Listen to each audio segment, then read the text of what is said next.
Good morning everyone. Welcome back to 10th class Social Studies. Today we are discussing about the national liberation movement of Vietnam and the last part of it. In last module, while we were discussing about the national liberation movement of Vietnam, we have seen that after getting itself liberated from French and Japanese control, the European powers organized a peace negotiations at Geneva, and as part of that, Vietnam got divided into two. North Vietnam, under the leadership of Ho Chi Minh, who became a very popular political leader who tried to provide all the promises what he made to the people. Whereas the southern part of Vietnam has been brought itself under the rule of an authoritarian government who just suppressed all the opposition movements. And anyway, the smaller opposition groups from southern Vietnam has been brought together under a single banner of National Liberation Front, NLF, which was sponsored and protected by Ho Chi Minh's North Vietnamese government. So all these developments were keenly observing by the European powers, especially America. As we know that after the Second World War, America became the main enemy of communist ideas or socialist ideas. Ho Chi Minh, who was initiated and interested in communist ideas, was leading a government based on socialist ideas. So automatically America was opposing it, and they decided to bring Vietnam under the capitalist ideology. So for that purpose, they decided to fight with Vietnam. So today's module, the entry of US into the war, we will discuss about the American government decided to have a war with Vietnam and how destructive the war both for Vietnam and the America, and how the Vietnamese war became a piece of most shocking incident what we need to learn as part of world history. Okay, so the period from 1965 to 1972 marked the Vietnamese war in the history of world. Okay, American government, which had the most modern techniques and which had the most sophisticated weapons and all the armaments with them, decided to have a war with a newly independent country from Asian continent called Vietnam.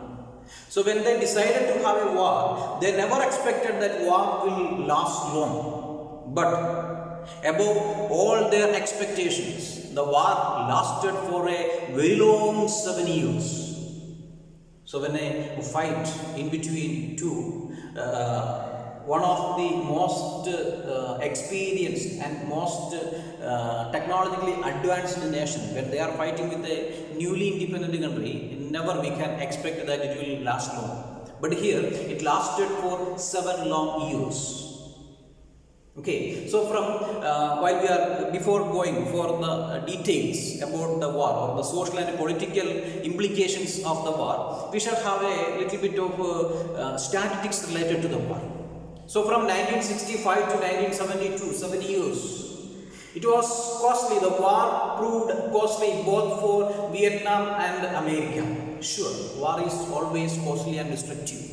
It proved to be the same both for Vietnam and America. Around 34 lakhs of troops were sent to Vietnam by the Americans. 34 lakhs. And even though America had the advanced technology, but the casualties were not that much small.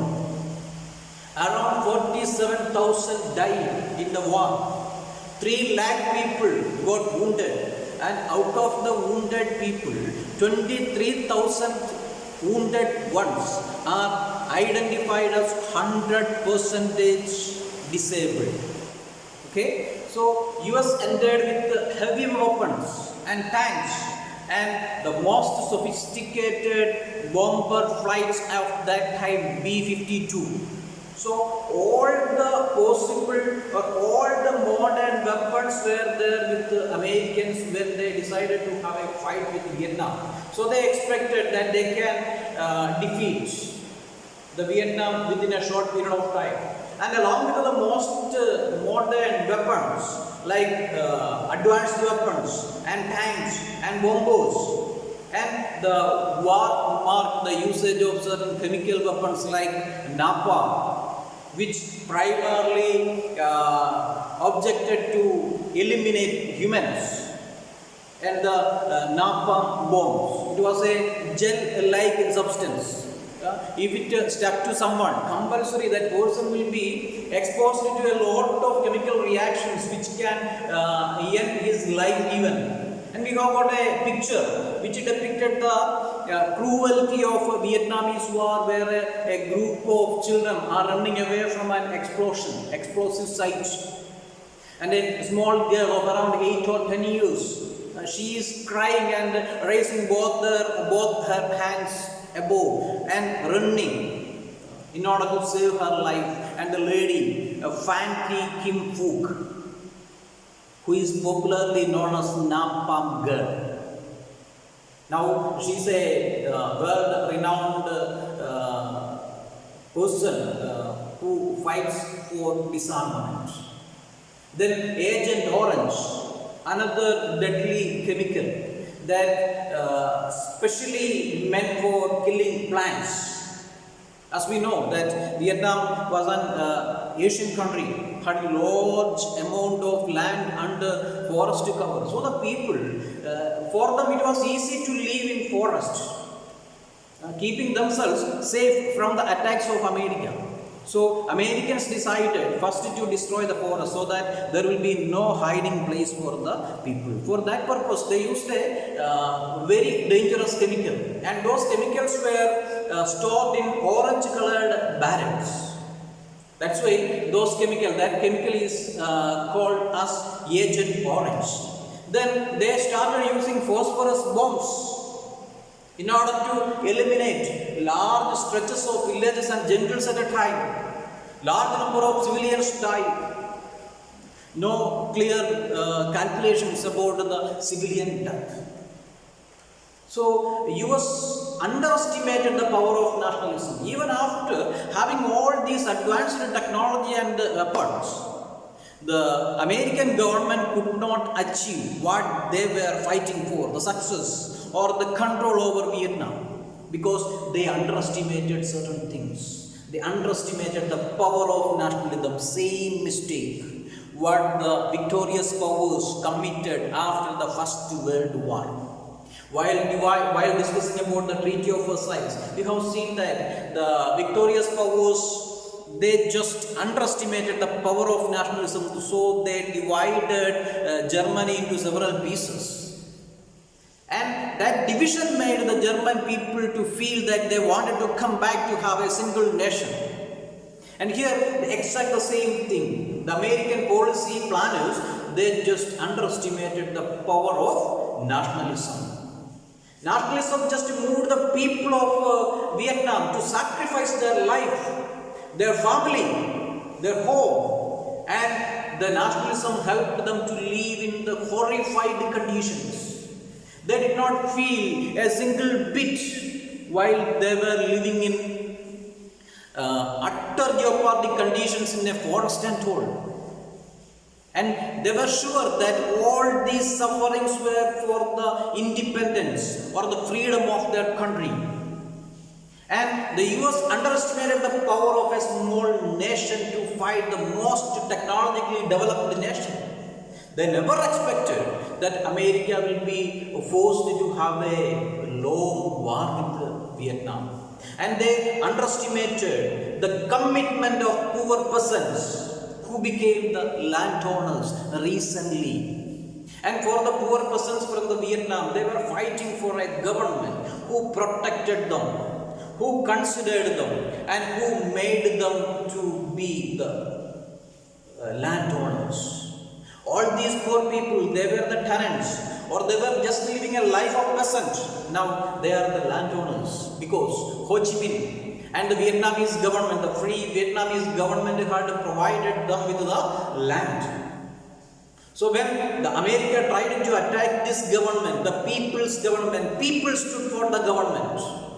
And the people started protecting the government. And the effect of this war, it started to be felt in American diaspora. Americans started to question the government. Why? And what is the reason behind the question, behind this war? And what the gains can be shown to the people from this war? What America will get from this war? Is Vietnam a threat for the national integrity of America? The people started questioning it. And the government could not give a convincing answer to the people. And they cannot give a convincing answer or a reason for the war. So the people started questioning the unreasonable war. They were asking why these things. And no government can go on without the support of the people. So very soon the American government identified the fact that the people are not with them. So they were forced to have a peace settlement in 1974, which ended the war. And even after that peace settlement in 1974, the fight continued in between the Saigon regime in South Vietnam and the NLF, which was supported by North Vietnam. And around after 1 year, on 30th April 1975, NLF occupied presidential palace in Saigon and Vietnam was united. So here comes the end of Vietnamese national liberation movements. Okay, that's all.